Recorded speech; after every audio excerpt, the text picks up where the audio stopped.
How do you get rid of bad people who will not let you progress? So I think you got to cut everybody out of your life that brings you down. Everybody, that's right. You only got one life to live, and you'll never reach your full potential if you surround yourself with jerks that are going to bring you down.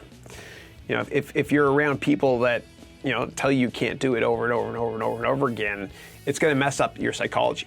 You know, perception becomes reality. And so just cut them off. And I did that in my 20s. I cut off a lot of friends, a lot of people that were negative influences on me. And it helped me out tremendously. It's tough to do, but you'll gain the courage and the confidence to do it, and you'll be better off because of it. They do nothing for you in life. And I'm the same way even now. If I think there's even a slight chance I might not be friends with this person forever, I'm like, dude, why waste my time? Why waste my time? I'd rather spend that time with Andrew, Matthew, Dylan, and Christine, my family, and my family in Canada too. Cut them off. Cut them off. It's hard the first, you know, for me, when I was younger, it used to be, I don't know, 10 strikes, you're out. You know, and then eventually became 5. And now, you know what? It's 1 strike, you're out, or maybe 2. You know, fool me once, shame on me, fool me twice, fool me once, shame on you, fool me twice, shame on me. One data point doesn't make a trend, 2 does. So I give people 2 strikes always. And then see ya. Yeah, and you're a product of your environments. Like when you're younger, your parents, you know, picked your friends for you.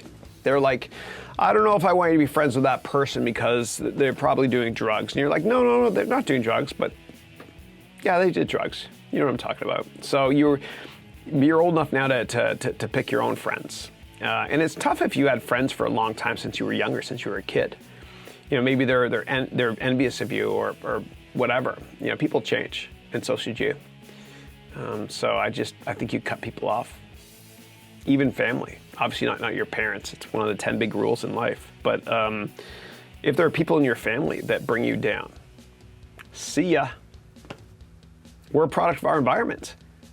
Like literally, our environment. Like that's why I love listening to soundtracks from movies when I work. It motivates me. It puts me in that zone. I listen to the soundtrack for the motion picture Contact with Jodie Foster because she inspired me in that movie. I listen to Interstellar because Matthew McConaughey inspired me in that movie. I love soundtracks for movies, and that kind of sets the soundtrack for my life at that point in time. That's my environment. That's my environment. And that's why me, and this is a little off topic, I don't mind spending money on a good chair. You know, at my age, whatever. I don't mind spending money on a premium keyboard if this good chair and this keyboard are going to make it, you know, more fun for me to work, more enjoyable, because every product I create is a product of my environment. And the same thing comes to people that bring you down. You know, they don't have the right to be in your life. So cut them off.